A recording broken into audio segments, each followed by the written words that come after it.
Saya mengucap panjang bila melihat kaki kiri Hoja Lisut menggeletak macam ekor cicak yang terpisah dari badannya, sementara kaki kanannya bergerak macam badan ular. Terlalu banyak ilmu batin salah yang dituntutnya. Tetapi, bila dia sakit ternyata ilmunya tidak dapat menyembuhkan penyakitnya. Kerana itulah dia datang jumpa kamu. Dalam kehebatannya, masih ada kekurangannya. Memang begitu adatnya yang menimpa manusia. Tidak ada orang yang gagah, tidak ada orang yang amat pintar. Setiap yang lebih pasti ada kekurangannya. Haji Yatimi terus memberikan ceramah kecil untuk saya, Mak Upeh dan Datuk. Apa yang mesti dibuat sekarang? Mak Upeh bertanya. Inilah kesempatan yang baik, pendindingnya sudah lemah. Kita mesti mengeluarkan pendinding yang sudah sebati dengan darahnya. Jelas Haji Yatimi lalu mengarah saya berdiri di hujung kepala Hoja Lisut, Mak Upeh di sebelah kanan, Datuk di sebelah kiri. Manakala Haji Yatimi di bahagian kaki. Dia mahu bertaubat, mahu jadi baik. Sayangnya, syaitan yang jadi pendinding menguasai dirinya sepenuh. Inilah masanya kita menghalaunya. Tambah Haji Yatimi sambil memberitahu saya dan Mak Upeh supaya melihat apa saja yang dilakukannya.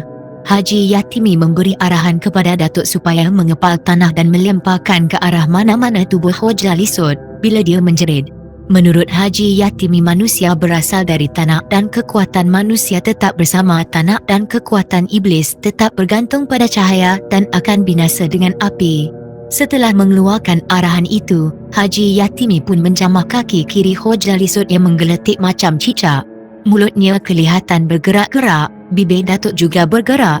Saya kira mereka sedang membaca sesuatu.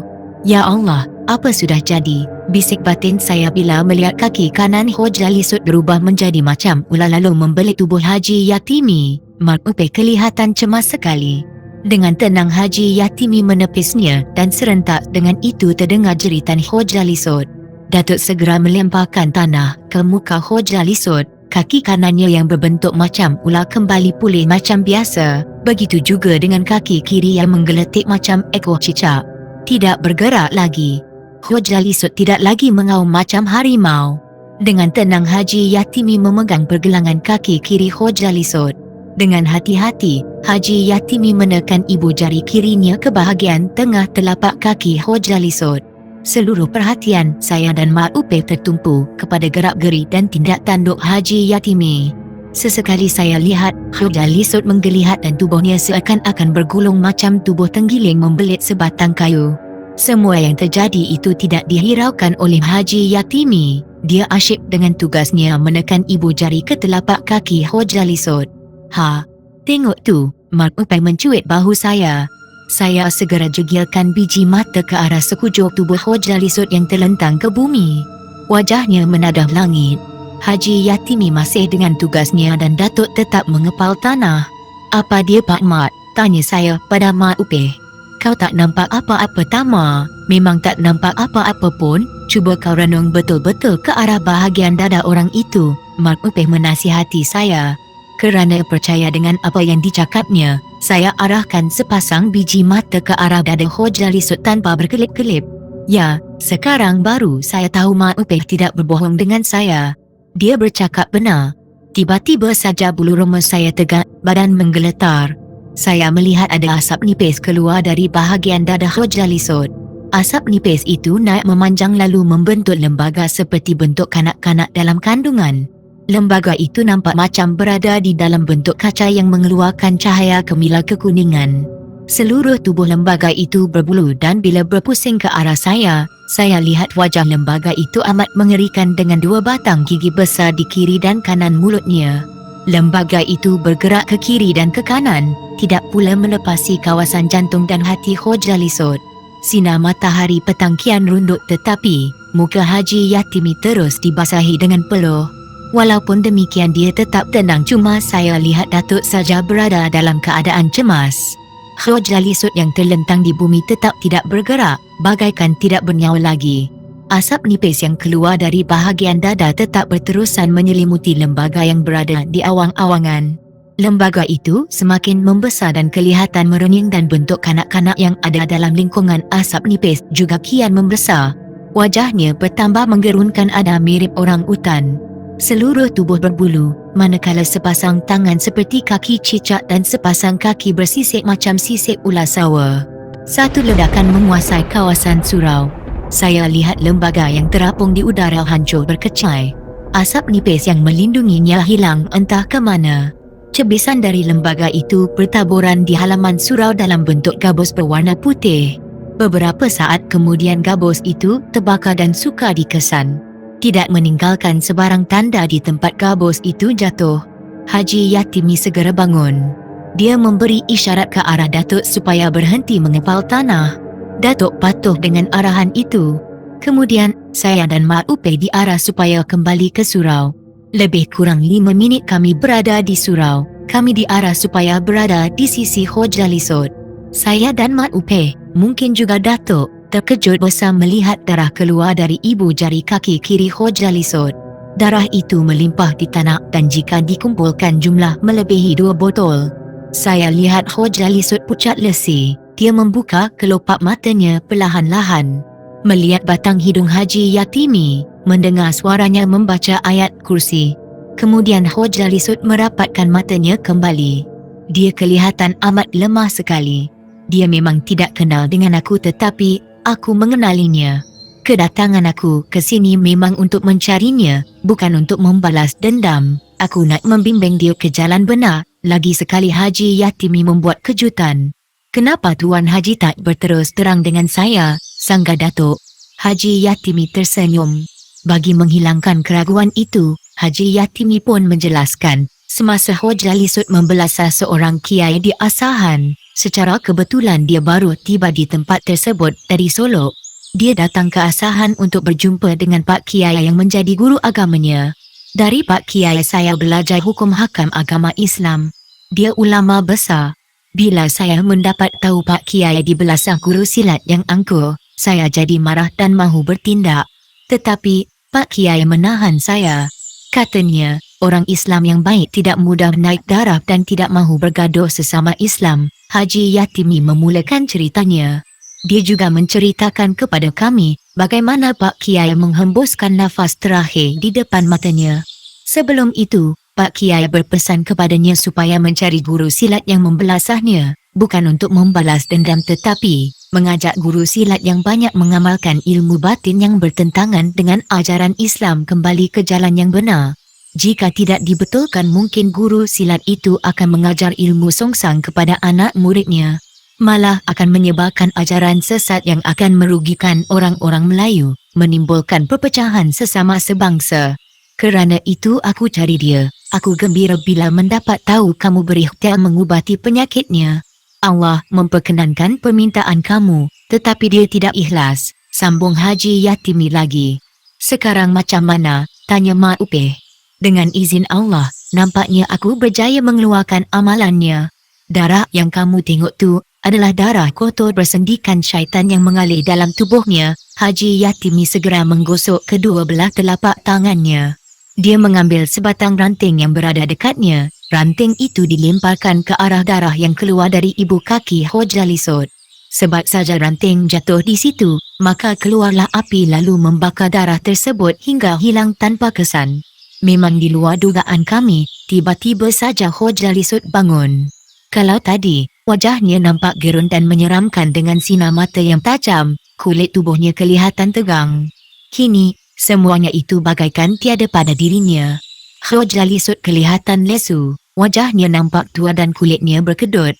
Kamu sekarang berada dalam keadaan yang sebenar. Kamu tak boleh selama-lamanya menipu sesama manusia, tutur Haji Yatimi lalu bangun. Berdiri bertentang wajah dengan Hoja Lisut. Kamu, Haji Yatimi segera meletakkan telapak tangan kiri ke bahu kanan Hoja Lisut. 5 jari Haji Yatimi mencengkam tulang selangkah Hoja Lisut dengan keras sekali. Berkerut muka Hoja Lisut menahan rasa sakit dan dia hampir mahu rebah ke bumi tetapi Hoja Lisut tetap berusaha agar dirinya berdiri terus. Rebah ke bumi bererti kalah dan Hoja Lisut tidak mahu kalah lagi. Tidak lama selamaunya yang hitam diperkatakan oleh Haji Yatimi dengan sewenang-wenangnya di depan Mak Upeh, di depan saya dan Datuk. Makin kuat Hoja Lisut mempertahankan diri dari rebah ke bumi. Sekuat itu juga Haji Yatimi memaut tulang selang ke Hoja Lisut. Sebenarnya, antara Haji Yatimi dengan Hoja Lisut sedang berlangsung sebuah pertarungan yang tidak rasmi. Saya tidak tahu kenapa Hoja Lisut harus memperlihatkan kemampuannya yang tidak seberapa itu kepada Haji Yatimi, sedangkan dia sudah bertaubat untuk jadi orang baik-baik. Barangkali dia terpaksa bertindak demikian setelah mengetahui yang Haji Yatimi adalah kenalan kiai yang dibelasahnya di Asahan dulu. Mungkin dia memikirkan kedatangan Haji Yatimi untuk membalas dendam. Hoja Lisut merasakan Haji Yatimi mahu memperdayakan dirinya. Semua persoalan itu berlega dalam tempurung kepala saya. Hoja Lisut tidak dapat bertahan. Sedikit demi sedikit dia merendahkan tubuhnya.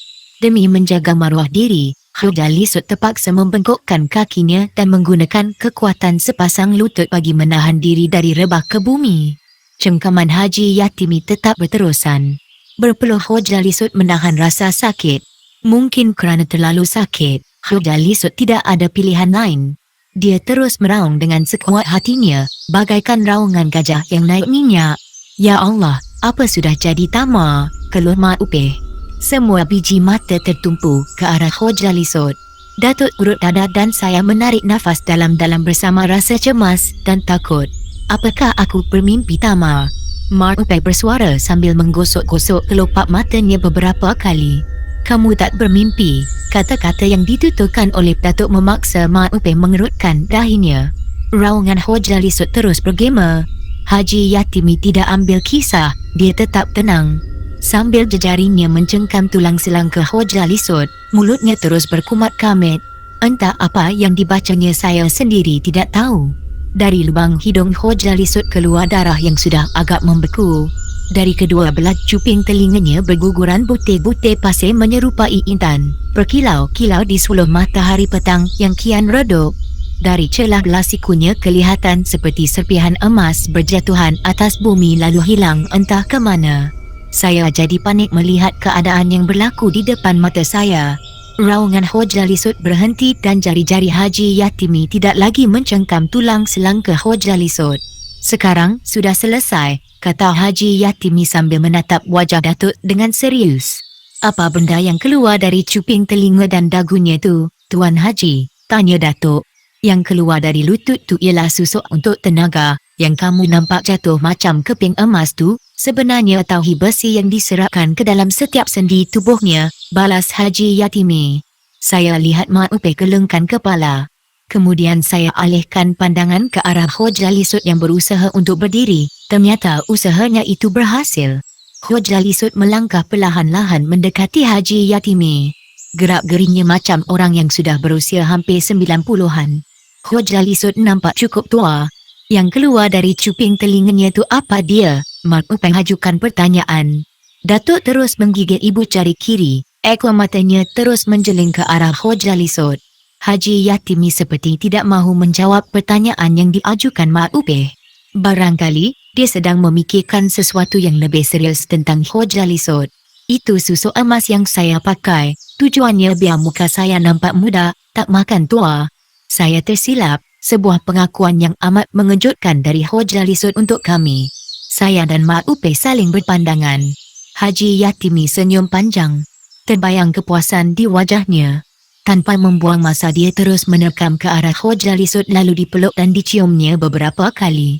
Apa yang mengharukan perasaan saya, mungkin juga perasaan Datuk dan Mat Upeh, bila melihat Hoja Lisut merangkum tubuh Haji Yatimi dengan erat sekali. Saya lihat Haji Yatimi menangis tersedu-sedu. Aku bahagia bila kamu mengakui kesilapan kamu. Dalam isak tangis itu, Haji Yatimi terus bersuara tersangkut-sangkut. Allah membuka pintu hati saya Tuan Haji, balas Hoja Lisut lalu melepaskan sepasang tangannya yang merangkum tubuh Haji Yatimi. Mereka berpegangan tangan dan serentak menghalangkan wajah ke arah saya, Mat Upeh dan Datuk. Seorang Islam sejati akan merasa bahagia dan bersyukur pada Allah bila dapat menyelamatkan saudaranya dari tercebur ke kancah maksiat yang diketahui oleh syaitan. Orang Islam yang baik selalu memikirkan tentang nasib agama Islam dan saudara-saudaranya, kata Haji Yatimi bagaikan memberi ceramah. Saya tahu awak, Hoja Lisut terus meluruskan jari telunjuknya ke arah Datuk. dan Tuan Haji ini benar-benar ikhlas mahu menolong aku. Cuma aku saja ragu-ragu atas kejujuran kamu berdua. Sekarang sudah terbukti aku yang salah hitung, sambung Hoja Lisut dengan wajah kesal. Sudahlah, sekarang kamu tidak ada menyimpan ilmu hitam lagi. Kalau ada cakap segera, biar aku selesaikan, tutur Haji Yatimi. Hoja Lisut gelengkan kepala seraya berkata, ilmu hitam yang Tuan Haji keluarkan tadi, itulah ilmu terakhir yang ada pada saya.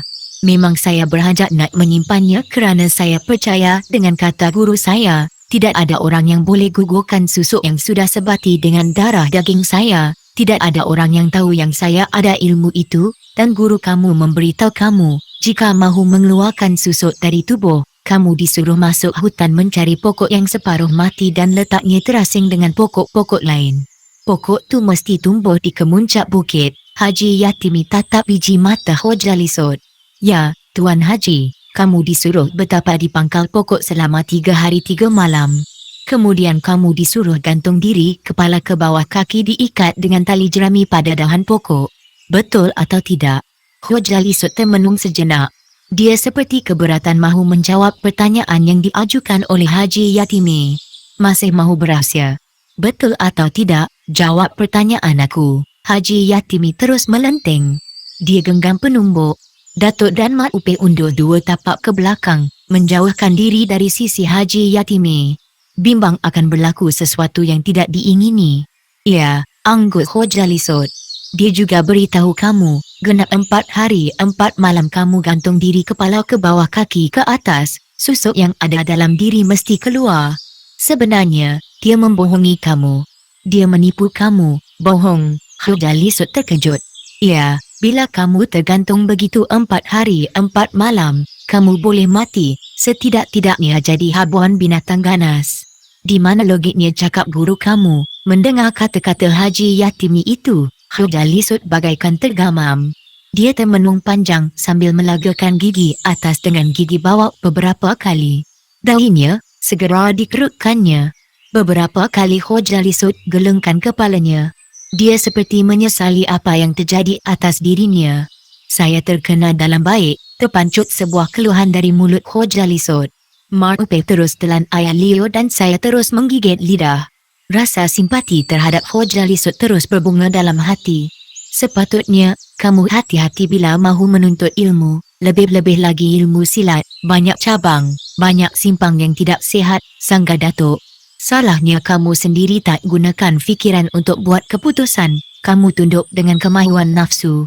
Inilah akibatnya yang kamu terima. Haji Yatimi memberikan komentar tanpa memandang wajah Hoja Lisut. Buat beberapa saat, semua yang ada di situ tidak bersuara. Datuk menggosok-gosok batang hidung beberapa kali. Mat Upeh menekan sepasang tumit kakinya ke bumi.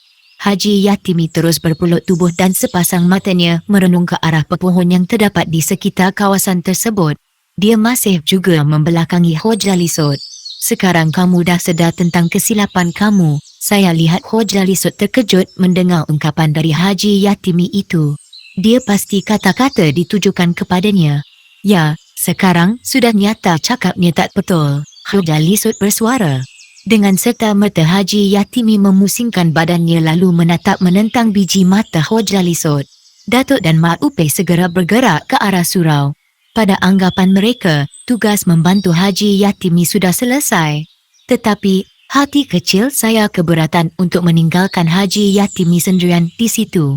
Apalagi ilmu yang kamu simpan, kalau ada, sila cakapkan pada aku dengan ikhlas dan jujur. Demi kebaikan kamu, terpami rasa simpati di wajah Haji Yatimi. Sinar matanya seolah-olah membayangkan kesungguhan untuk membebaskan diri Hoja Lisut dari belenggu ilmu syaitan. Tak ada apa-apa lagi yang saya simpan. Hoja Lisut telan air liur, bulu keningnya nampak bergerak. Tak tahulah pula, kalau ada ilmu yang diserapkan di luar pengetahuan diri, sambung Hoja Lisut. Kamu sudah diiktiraf sebagai khalifah. Belum lagi. Buktinya yang kamu belum iktiraf sebagai khalifah. Haji Yatimi terus merisi rahsia. Hoja Lisut dongakkan wajah ke langit. Dia melihat awan dan langit petang. Dengan tenang dia menarik nafas untuk menghirup udara yang berlega-lega di sekitar kawasan halaman surau. Khwaja Lisut ubah pandangan lalu menatap ke arah Mak Upeh dan Datuk yang sedang berdiri dekat tangga surau. Kemudian pandangannya itu dialihkan ke wajah Haji Yatimi. Buktinya, mahu buktinya. Ulang Khwaja Lisut. Ya, angguk Haji Yatimi. Saya tidak diberi songkok tinggi baldu merah berlilit kain putih. Kalau sudah diberi songkok macam itu, bolehlah mengeluarkan petua baru tentang sembahyang, puasa, zakat dan ambil haji. Biasanya, hukum-hukum itu berlainan dengan apa yang diamalkan oleh kebanyakan orang Islam, malah memang bertentangan. Pengikut khalifah yang dianggap macam imam paling agung, mesti disanjung, makan pakai, rumah harus disediakan oleh pengikut. Apa yang khalifah mahu mesti ditunaikan. Kalau engkau nanti kena kutuk, mati berdarah, ada yang kena petik, mati lemas atau terbakar, bukan begitu, tepat sekali, Khwaja Lisut seperti terpaku. Dia kagum kerana Haji Yatimi dapat menyatakan apa yang menjadi rahsia dirinya secara terperinci. Tolong, jangan buat apa-apa dengan saya. Khwaja Lisut terkam ke arah Haji Yatimi dan terus melutut sambil mengangkat 10 jari paras hidung, macam orang suruhan dalam zaman kerajaan Melayu Melaka menyembah Sultan. Perbuatan itu tidak disenangi oleh Haji Yatimi dan dia terus memarahi Khwaja Lisut. Jangan sembah aku, bentak Haji Yatimi. Berdiri lurus, cakap apa yang kamu nak cakap. Kali ini nada suara Haji Yatimi lembut, penuh kemesraan bersama senyum persahabatan. Khwaja Lisut segera patuh dengan permintaan Haji Yatimi itu. Jangan buat apa-apa pada saya. Memang saya diarah cara halus supaya menentang sesiapa saja yang menentang cita-cita. Maafkan saya. Ampunkan saya, jangan mengapa-apakan saya. Aku kemari bukan nak balas dendam kerana kamu menyeksa guru aku, tapi Haji Yatimi berhenti bersuara. Khwaja Lisut bertambah resah. Dia berada dalam ketakutan yang amat sangat. Tapi apa Tuan Haji? Tanyanya lembut. Menyempurnakan amanat guruku, dia memaafkan kamu. Tetapi, dia juga menyuruh anak muridnya mencari kamu. Berikhtiar mengajak kamu kembali ke jalan benar. Kamu tidak menipu? Tanya Khwaja Lisut. Orang Islam tidak pernah menipu, apa yang ada di hati, itu yang dicakapkan. Seseorang Islam berhak dan dituntut supaya mengembalikan saudaranya yang sesat ke jalan yang benar. Buktinya, Khwaja Lisut minta kepastian. Buktinya, aku tidak buat tak senonoh pada kamu. Sekarang aku bersyukur pada Allah kerana hamba yang sesat kembali ke jalan yang benar.